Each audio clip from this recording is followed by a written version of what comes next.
All right, today we are cracking open the playbook of the United States Army. And I'm not talking about just any old manual. We're going to decode the very DNA of America's land force. This is Army Doctrine Publication 1, ADP 1 for short. And it's the foundational document that answers the biggest questions. Why does America even need an army? How does it fight? And what promise does it make to the nation? So let's just start with a raw, unfiltered truth.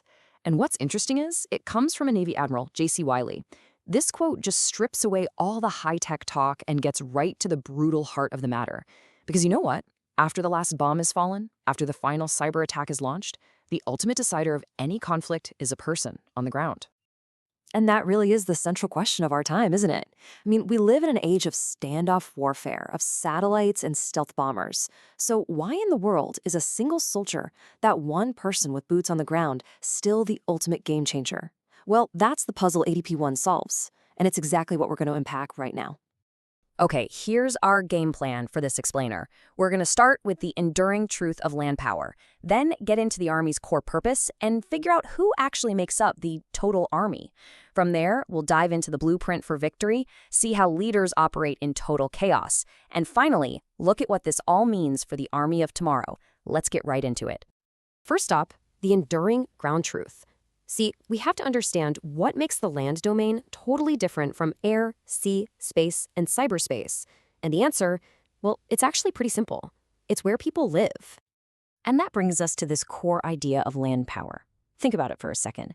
You can fly over a country for years. You can sail around its coasts indefinitely, but you can't control it. Real, lasting control requires a physical presence. Land power is the only thing that can actually seize territory, protect populations, and impose a nation's will to get a lasting outcome. It's the huge difference between just breaking something and owning the result. So, if land power is that essential, how does the Army define its part in all this? That is where ADP-1 comes in.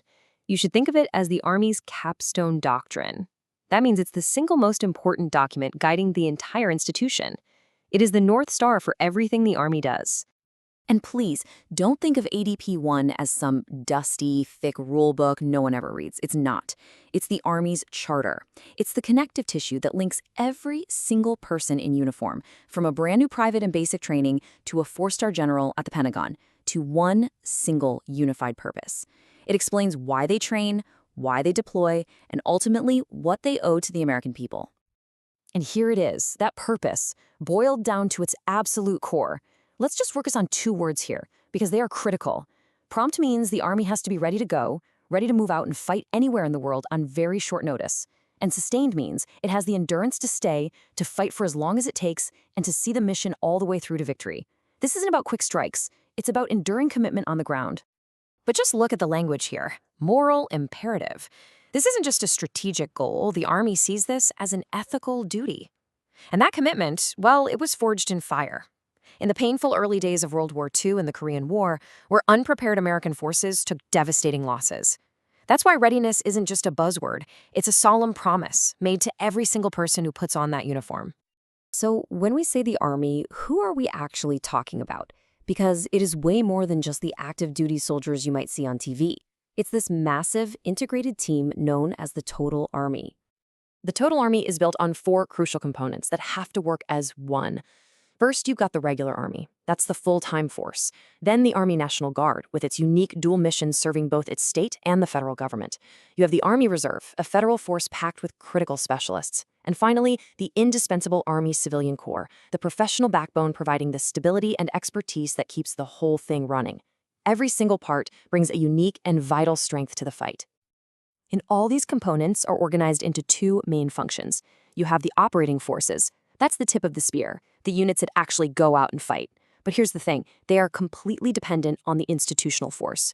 Think of this part as the massive engine that drives the whole enterprise. It's the recruiters finding new talent, the drill sergeants forging new soldiers, the instructors at the schools, the logisticians, the scientists. It is the engine that generates and sustains the Army, making sure that tip of the spear is always razor sharp.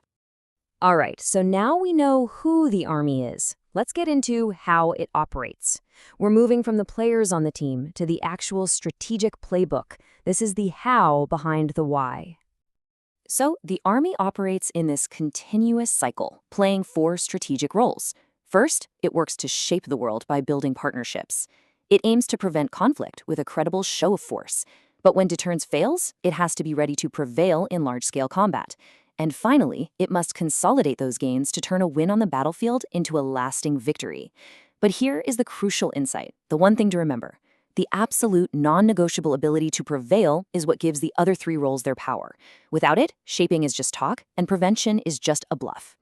And those strategic roles are powered by 5 core competencies. These are the essential skills the Army provides the nation.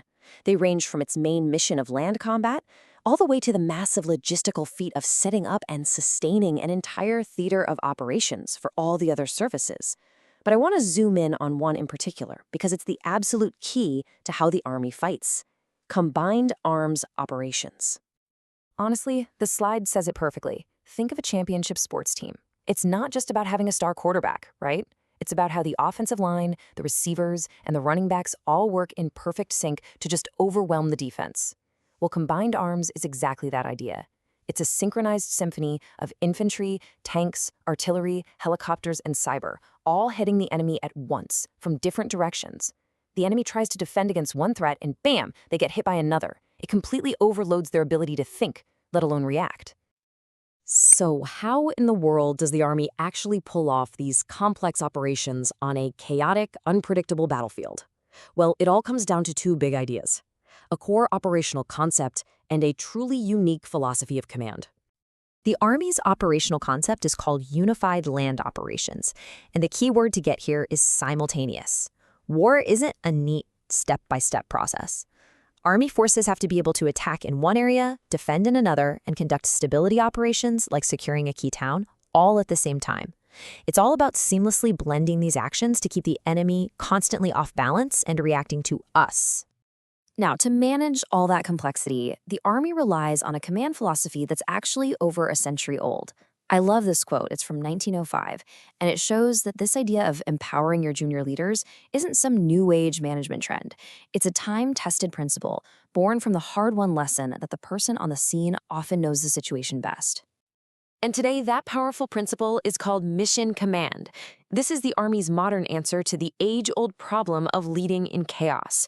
It's a whole philosophy built on trust, on shared understanding, and on empowering leaders at the lowest possible level to make decisions and seize opportunities when they see them.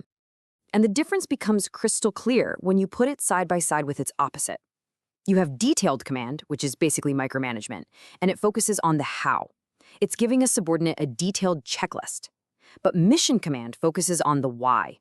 It gives a subordinate the commander's intent, the purpose, and what success looks like, and then empowers them to use their own judgment and disciplined initiative to make it happen. On a fast-moving battlefield where plans can fall apart in minutes, this is the only approach that works. So finally, how does this foundational doctrine connect to the future? Because ADP 1 isn't a history book. It's a compass, and it's pointing directly toward the Army of tomorrow. The Army's current vision for 2028 is built right on top of the principles in ADP 1. It's about manning the force with the best people, because as we said at the very start, the soldier is the ultimate advantage. It's about organizing and training for high-intensity, multi-domain conflict. That's its core purpose. Equipping them with modern tools so they can prevail. And maybe most importantly, leading with innovative and adaptive leaders who can actually execute mission command. This doctrine isn't just theory, it's the living blueprint for the Army's future. In the end, ADP 1 is so much more than a document. It really is a promise.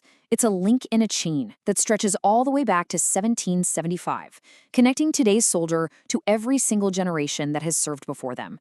It is the foundation that ensures the United States Army remains the world's premier land force, ready to deploy, fight, and win for the nation, anytime, anywhere. The legacy continues because the mission endures.